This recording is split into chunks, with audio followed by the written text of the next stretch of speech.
തൃശൂൽ, ഞാൻ നിന്നോടാണ് പറയുന്നത്. എനിക്ക് വാക്കുതാ. അമ്മേ, ഇല്ല മോനെ, എനിക്ക് വാക്കുതാ. നീ കാരണം ഈ കല്യാണം മുടങ്ങില്ലാന്ന് എനിക്ക് വാക്കുതാ.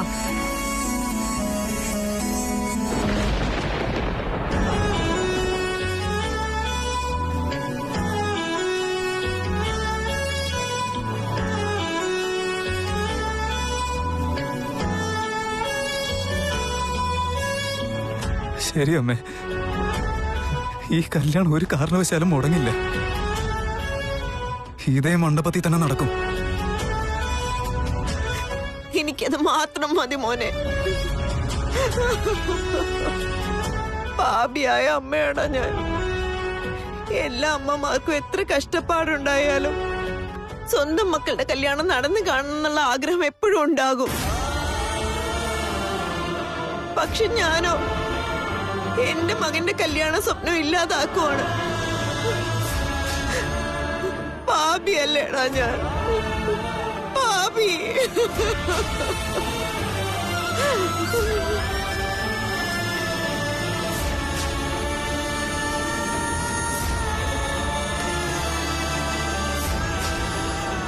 അമ്മ എന്തിനാ ഇങ്ങനെ കിടന്ന് കരയുന്ന? പ്ലീസ് അമ്മ കരയല്ലേ. എന്റെ അമ്മയ്ക്ക് ഇതെന്താ പറ്റിയ? ശിവാനിയെ കെട്ടാനുള്ള യോഗ എന്റെ തലയിൽ വിധിച്ചിട്ടില്ലെങ്കിൽ പിന്നെ അമ്മ എന്ത് ചെയ്യാനാ? പോട്ടെ, വിട്ടേക്ക്. അമ്മ അതോർത്ത് ടെൻഷൻ അടിക്കണ്ട. ഈ കല്യാണം ഉറപ്പായിട്ട് നടക്കും. നീ ഇങ്ങനെ വിഷമിക്കല്ലേടാ മോനെ. ശിവാനിയെക്കാളും നല്ലൊരു പെൺകുട്ടിയെ ഞാൻ നിനക്ക് കണ്ടുപിടിച്ചു തരും. നീ വിഷമിക്കല്ലേ മോനെ. എനിക്കത് കാണാനുള്ള ശേഷിയില്ല.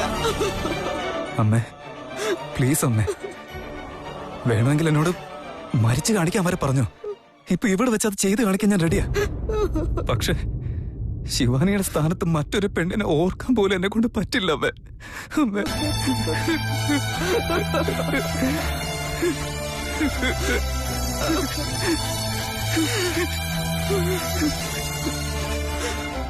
മോനെ, നീ സമാധാനമായിട്ടിരിക്ക. എല്ലാം നല്ലതിനു വേണ്ടി മാത്രമാടാ. നീ എന്റെ വാക്ക് കേക്ക്. സമാധാനമായിട്ടിരിക്കും മോനെ.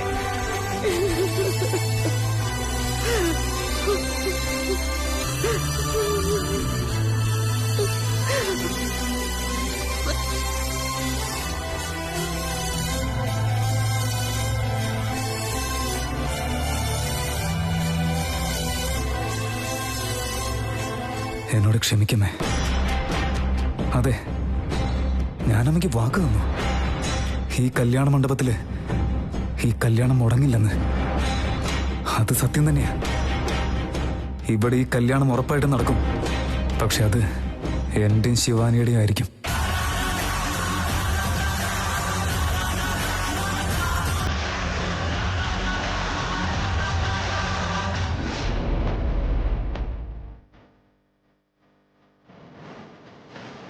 ചടങ്ങിനുള്ള കാര്യങ്ങളൊക്കെ തയ്യാറായിരിക്കുകയാണ്.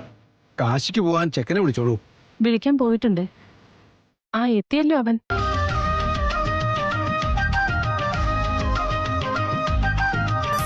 കാശിക്ക് പോകാൻ റെഡിയാണല്ലോ അല്ലേ? അവൻ റെഡിയായിട്ടുണ്ട് തിരുമേനി. നോക്കുമോനെ, ഞാൻ പറയുന്നത് പോലെ പറയണം. ഭവതി ഭിക്ഷാന്തേഹി എന്ന് പറഞ്ഞ് എല്ലാവരോടും ഭിക്ഷ യാചിക്കേണ്ടതാണ്. എന്ത്? ഞാൻ ഭിക്ഷ ചോദിക്കണം? അല്ലാതെ പിന്നെ പണ്ട് കാലത്ത് ചെക്കന്മാര് വിദ്യാഭ്യാസം കഴിഞ്ഞ് കാശി യാത്രയ്ക്ക് പോവാന്നുള്ളത് പതിവായിരുന്നു.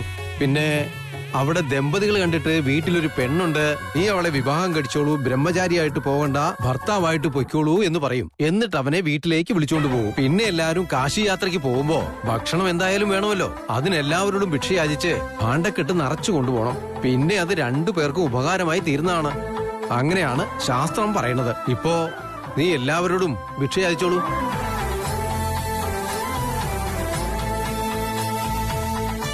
ഭവാൻ ഭിക്ഷാന്തേഹി, ഭവതി ഭിക്ഷാന്തേഹി.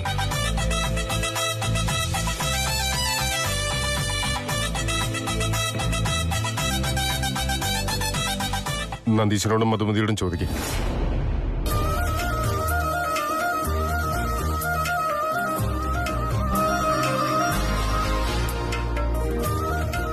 ഭവാൻ ഭിക്ഷാന്തേഹി, ഭവതി ഭിക്ഷാന്തേഹി.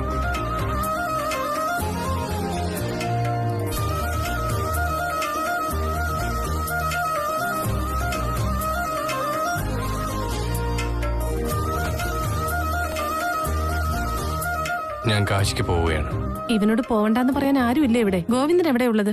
ഞാനിവിടെ ഉണ്ട് ചേച്ചി, ദാ വരുന്നു. ദാ, നിന്നെയൊക്കെ വിശ്വസിച്ച് ഇത്രയും വലിയ ചടങ്ങ് ഏൽപ്പിച്ച ചെറുക്കൻ കാശിക്ക് പോയിട്ട് വന്നാലും നീ വരില്ല. ഇല്ലെന്നേ, മരുമോനെ എങ്ങോട്ടും ഞാൻ വിടില്ല. മരുമോനെ, നീ ഇപ്പൊ തന്നെ ഈ കാശി യാത്ര നിർത്തിയിട്ട് ശിവാനിയെ കല്യാണം കഴിക്കണം. ബ്രഹ്മചര്യം അവസാനിപ്പിച്ച് ദാമ്പത്യം തുടങ്ങ്. റെഡിയല്ലേ? എന്താ മോനെ, നിനക്ക് സമ്മതാണോ? എങ്കിൽ അവിടെ ഇരുത്തി കാല് കഴിയാട്ടെ.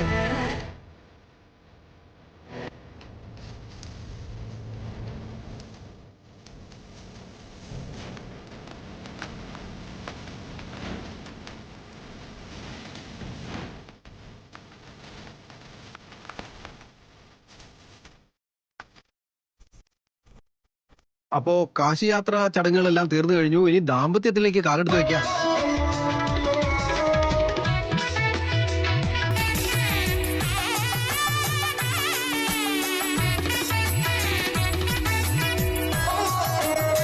അദ്ദേഹത്തെ ആടയാഭരണങ്ങളെല്ലാം അണിയിച്ചോളൂ.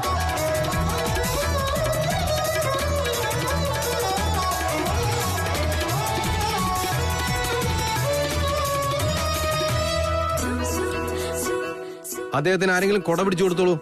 കെട്ടിമേളം കെട്ടിമേളം കെട്ടിമേളം. അദ്ദേഹത്തെ ഇനി മണ്ഡപത്തിലേക്ക് വിളിച്ചോണ്ട് പോയിക്കോളൂ.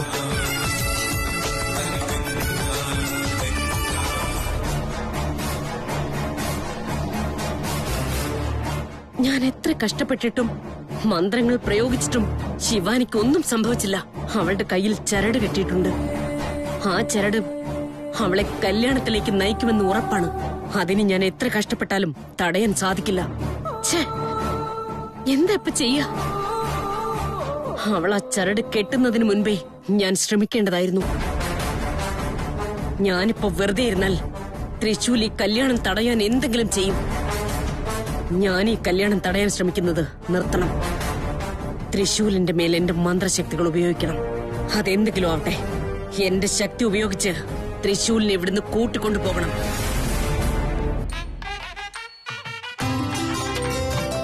ദമയന്തി, കല്യാണത്തിനുള്ള തയ്യാറെടുപ്പുകളൊക്കെ കഴിഞ്ഞില്ലേ? ആ അമ്മേ.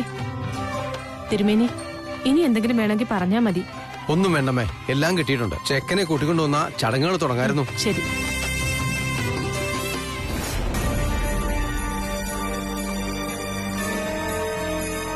മധുമതി, എന്താ മോളെ നീ വല്ലാതിരിക്കുന്നേ? എന്താന്നറിയില്ല അമ്മേ. മുഹൂർത്തം അടുക്കും തോറും എന്താന്നറിയില്ല, എനിക്കൊരു പേടി തോന്നുന്നു. കല്യാണം നന്നായിട്ട് നടന്നാ മതിയായിരുന്നു. അതൊക്കെ നന്നായിട്ട് നടക്കും മോളെ, നീ അതോർത്ത് വിഷമിക്കണ്ട.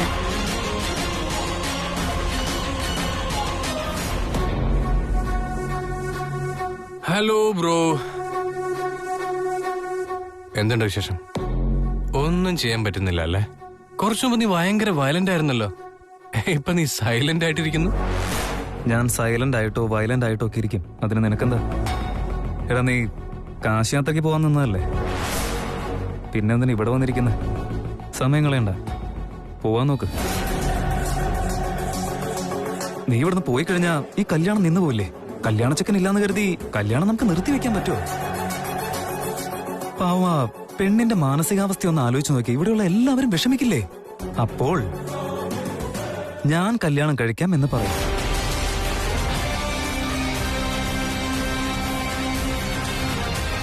എങ്ങനെയുണ്ട് പ്ലാൻ? വെറുതെ എന്നെ ദേഷ്യം പിടിപ്പിക്കണ്ട. ദേഷ്യം വന്ന എന്ത് ചെയ്യുന്നു എനിക്ക് തന്നെ അറിയില്ല.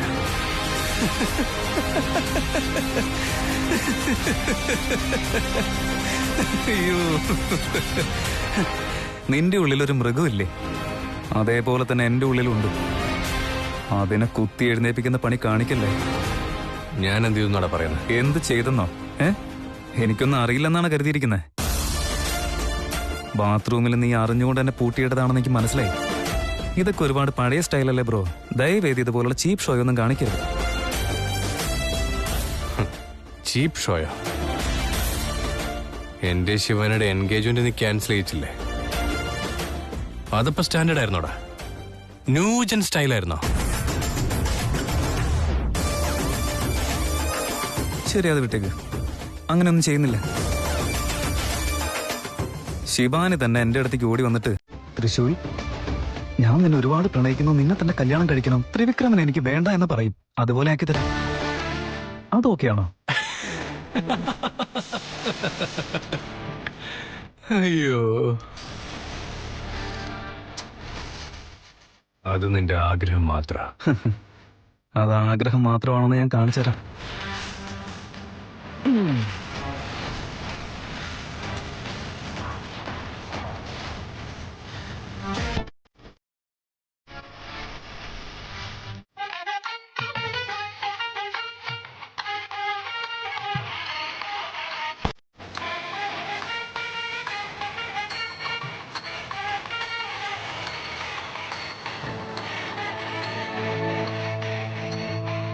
എന്താടാ കല്യാണ ചെക്ക, താലി കെട്ടാൻ നീ റെഡിയാണോ?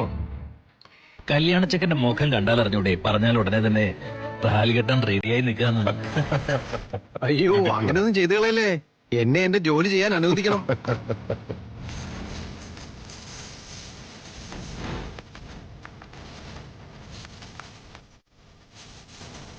മരുമോനെ, നീ ഒന്നും പേടിക്കണ്ട. ഇപ്പോ ചടങ്ങ് നടക്കട്ടെ. അങ്കിളെ, അവന്റെ മേലൊരു കണ്ണു വേണം. അവൻ എന്തൊക്കെയാ ചെയ്യുന്നത് നോക്കണം. അവനെ കുറിച്ച് നീ ആലോചിക്കേ വേണ്ട. ഞാൻ അവന്റെ കൂടെ തന്നെ ഉണ്ടാവും. അവൻ പ്ലാൻ ചെയ്തോട്ടെ, പക്ഷെ ഒന്നും നടക്കാൻ പോകുന്നില്ല. ഓക്കെ.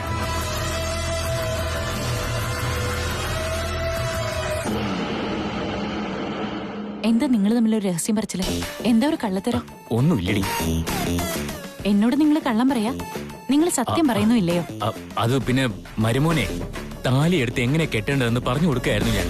നോക്ക്, എന്നോട് കള്ളം പറയണ്ട. എനിക്ക് ദേഷ്യമെന്ന് അറിയാലോ. അയ്യോ, നിന്റെ ദേഷ്യമൊക്കെ മുറിയെ പോയിട്ട് കാണിച്ചാൽ മതി. എനിക്കിപ്പോ ഒരുപാട് ജോലിയുണ്ട്. ഞാൻ അങ്ങോട്ട് ചെല്ലട്ടെ, പോയിട്ട് വരാം. നിങ്ങൾ എന്റെ കൈ കിട്ടും, അപ്പൊ ഞാൻ കാണിച്ചു തരാം. ത്രിശൂലേ,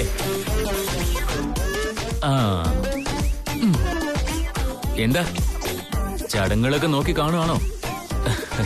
വാ, നമുക്കിങ്ങനെ ചേർന്നിരുന്ന് ചടങ്ങുകളൊക്കെ കണ്ടു പഠിക്കാം.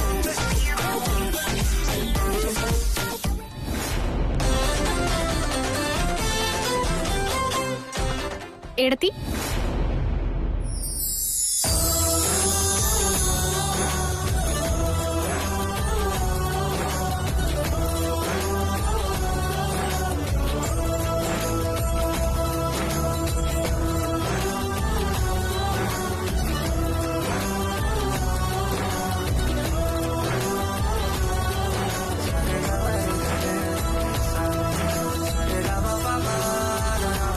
എടത്തി റെഡി ആയി കഴിഞ്ഞോ?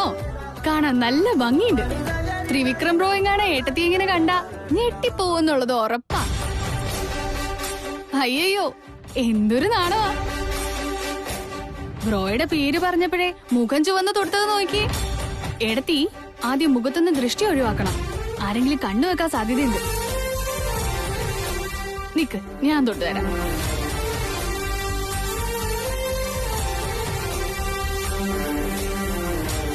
ഇതാണ് പെർഫെക്റ്റ്. എടത്തി, ത്രിവിക്രം ബ്രോ മണ്ഡപത്തില് പൂജയ്ക്ക് റെഡിയായിരിപ്പുണ്ട്. ചടങ്ങുകളൊക്കെ തുടങ്ങാൻ പോവാ. കുറച്ചു നേരം കഴിഞ്ഞാ ഏടത്തി അങ്ങോട്ട് വിളിക്കും. ഏടത്തി എന്തായാലും റെഡി ആയിട്ടിരിക്കുമല്ലേ ഇവിടെ? വേറെ ബുദ്ധിമുട്ടൊന്നുമില്ലല്ലോ? ഇല്ല വീണ്, ഒരു ബുദ്ധിമുട്ടും ഇല്ല. വിളിച്ചാൽ ഉടനെ ഞാൻ അങ്ങോട്ട് വന്നേക്കും. എന്തായാലും ഒന്നുകൂടെ ചെക്ക് ചെയ്തേക്കും ഏടത്തി. പിന്നെ കല്യാണ ഫോട്ടോ നോക്കി അത് മിസ്സായി ഇത് മിസ്സായി എന്ന് പറഞ്ഞിട്ട് ഒരു കാര്യമില്ല. അങ്ങനെയൊന്നുമില്ല. ഈ ഒരു നിമിഷത്തിന് വേണ്ടിയിട്ടാണ് ഞാൻ ഇത്രയും നാൾ കാത്തിരുന്നത്. ഏടത്തി, നിങ്ങൾ എന്റെ വീട്ടിലേക്ക് വരുന്നതിൽ എനിക്ക് എത്ര സന്തോഷമുണ്ടെന്നറിയോ? എനിക്ക് നല്ലൊരു കമ്പനിയാ കിട്ടാൻ പോന്നെ. നിങ്ങൾ എന്തായാലും എന്റെ കൂടെ തന്നെ ഉണ്ടാവില്ലേ?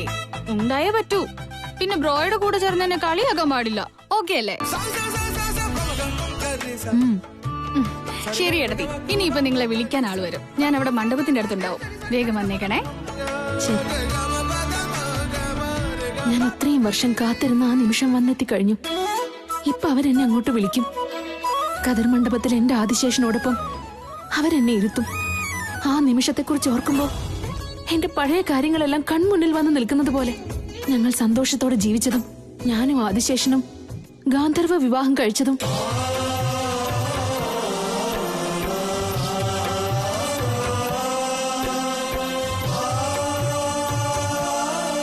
ആദിശേഷ, എനിക്ക് നിന്നെ നഷ്ടപ്പെട്ടപ്പോൾ വീണ്ടും നിന്നോടൊപ്പം ചേരാൻ സാധിക്കുമെന്ന് ഞാൻ കരുതിയതേയല്ല. നീ ഭൂമിയിൽ പുനർജന്മം എടുത്തിട്ടുണ്ടെന്ന് ഗുരുദേവൻ പറഞ്ഞത് കേട്ടപ്പോൾ നിന്നെ അന്ന് തന്നെ കണ്ടുപിടിക്കണമെന്ന ആവശ്യത്തോടെയാണ് ഞാൻ ഈ ഭൂമിയിലേക്ക് വന്നത്. എന്നാൽ ഇവിടേക്ക് വന്ന് നിന്നെ കണ്ടുപിടിക്കാനായി ഇത്രയും വർഷങ്ങൾ വേണ്ടി വന്നു. ഒടുവിൽ എല്ലാ പരീക്ഷണങ്ങളും ജയിച്ച് നീ തന്നെയാണ് എന്റെ ആദിശേഷൻ എന്നുള്ള സത്യം ഞാൻ കണ്ടെത്തി. പക്ഷെ എന്നിട്ടും എന്റെ കഷ്ടപ്പാടുകളൊന്നും തീർന്നില്ല. നിനക്കൊന്നും തന്നെ ഓർമ്മയുണ്ടായിരുന്നില്ല. ഓർമ്മ വരുത്താനുള്ള ശ്രമങ്ങളും ഫലം കണ്ടില്ല. അവസാനം നമ്മുടെ കല്യാണം നടന്നാൽ ഇതിനൊരു പരിഹാരം ഉണ്ടാകുമെന്ന് കരുതിയ കല്യാണത്തിന് സമ്മതിച്ചത്. ഇപ്പോ ആ കല്യാണ സമയം കൺമുന്നിൽ എത്തിയിരിക്കുകയാണ്. ഇതിനേക്കാൾ വലിയ സന്തോഷം എനിക്ക് വേറെ എന്താണുള്ളത്?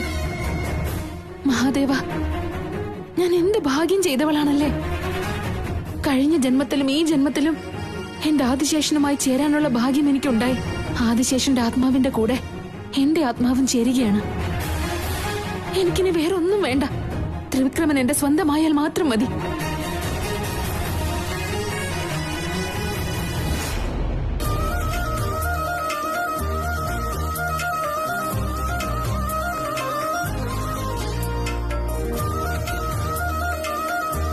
അമ്മ വിടന്നെ, എനിക്ക് പോവാം.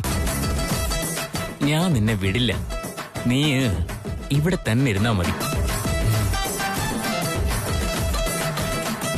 ഒന്ന് വിടമാവാ. വിടില്ല മോനെ. എന്താണ് അവിടെ നിങ്ങൾ രണ്ടുപേരും കൂടെ? അളിയ, അത് പിന്നെ തൃശ്ശൂല് മോനെ അടുത്ത് നടക്കാൻ പോകുന്നത് അവന്റെ കല്യാണമാണെന്ന് പറഞ്ഞു കൊടുക്കായിരുന്നു ഞാൻ. എടാ, അതിന് ഇനിയും സമയമുണ്ടല്ലോ. ആദ്യം ഈ കല്യാണം ഒന്ന് നടന്നു കഴിയട്ടെ. ശരി അളിയ. അമ്മാവ് ദയവ് ചെയ്തൊന്ന് വിടൂ പ്ലീസ്. ഞാൻ നിന്നെ വിടില്ല മോനെ. രക്ഷപ്പെടാൻ വേണ്ടി നീ ശ്രമിക്കുകയും വേണ്ട. നിങ്ങള് യൂത്തിനെ പോലെയാണെങ്കിൽ ഞാൻ ശരിക്കും യൂത്ത് തന്നെ.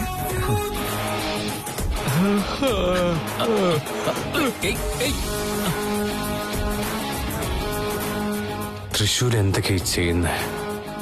അങ്കിളിന്റെ കയ്യിൽ നിന്ന് രക്ഷപ്പെടാൻ അവൻ ശ്രമിക്കുന്നുണ്ടെങ്കിൽ എന്തോ അവൻ പ്ലാൻ ചെയ്തിട്ടുണ്ട്.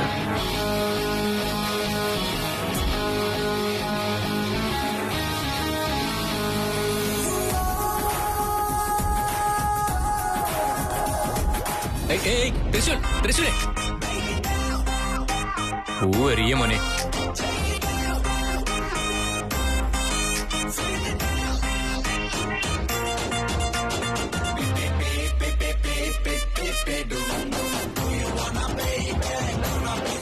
ത്രിവിക്രമ, നീ എന്തേ ആലോചിച്ചോണ്ടിരിക്കുന്നത്?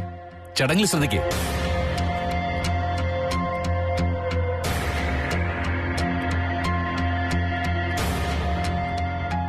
തൃശ്ശൂലെ,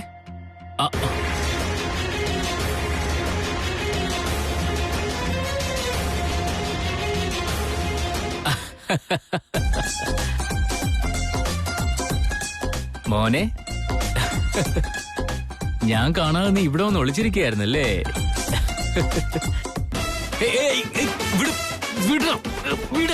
വിടാൻ വിടാ.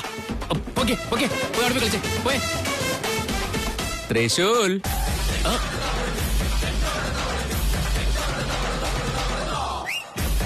എന്റെ കയ്യിൽ നിന്ന് രക്ഷപ്പെട്ടു പോയല്ലോ. എവിടെ പോയതായിരിക്കും? മോനെ, ആരതി തൊഴുതോളൂ.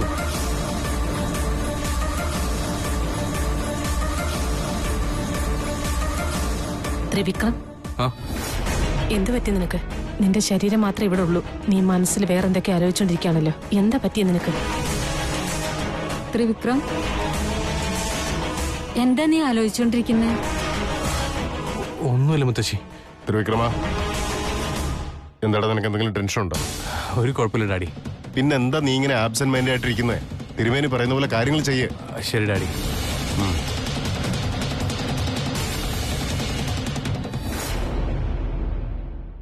മുഹൂർത്തായി എന്ന് പറയാൻ വന്നതാണോ? ഞാൻ റെഡി ആയിട്ടിരിക്കുക. വാ പോവാം. ഇല്ല, നിന്നെ വിളിച്ചോണ്ട് വരാൻ ആരും പറഞ്ഞിട്ടില്ല. പിന്നെ എന്തിനാ വന്ന്? എനിക്ക് നിന്റെ അടുത്തൊന്ന് സംസാരിക്കണം. എനിക്കിപ്പോ സമയമില്ല. കല്യാണം കഴിഞ്ഞതിന് ശേഷം സമാധാനമായിട്ടിരുന്ന് സംസാരിക്കാം. ഇപ്പൊ സംസാരിക്കാൻ പറ്റിയില്ലെങ്കിൽ കല്യാണം കഴിഞ്ഞിട്ട് പിന്നെ സംസാരിക്കാൻ ബാക്കിയൊന്നും ഉണ്ടാവില്ല ശിവാനി.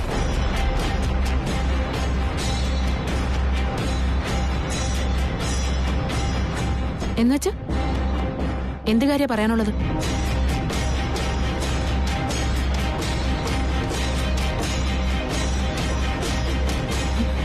തൃശ്ശൂൽ, എന്തിനാ വാതിലടച്ചത്? വാതിൽ തുറക്ക്. നിന്റെ അടുത്ത് കുറച്ചേരം സംസാരിക്കണമെന്ന് പറഞ്ഞില്ല ഞാൻ. അതിന് അതിന് വാതിൽ എന്തിനാ അടക്കുന്നേ?